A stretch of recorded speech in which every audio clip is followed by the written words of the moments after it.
Michelle began to explain what went on between Doug's text that night and his joyous phone call. She was unconscious and very peaceful. She could see a starry sky that was a beautiful shade of blue, and then she saw our Blessed Mother smiling sweetly. She began to make out the figure of someone standing in front of her.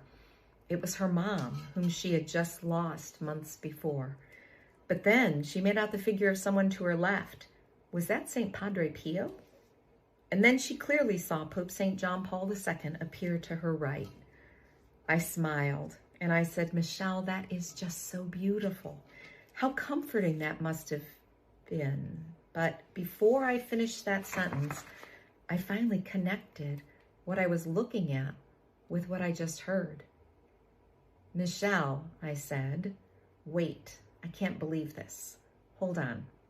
I'm going to turn my phone around. You have to see this.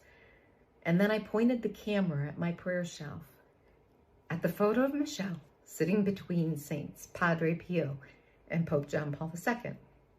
Michelle, I have not touched this. It is just as it was that night.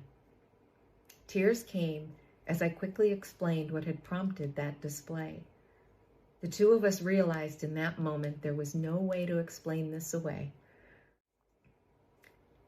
I cried as I began to fully appreciate that Mother Mary heard my prayers, that Saints Padre Pio and Pope St. John Paul II joined in praying for my friend.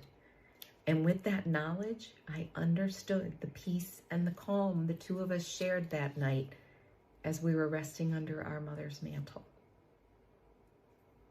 So, that's my story, and I'm sticking with it. And so, miracles do happen. And some are smaller than others. They are also very important. That story obviously still affects me because it brought me to such a deep, deep level of faith that our prayers really and truly are heard. And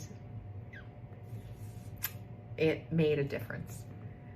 And so until next time, God bless.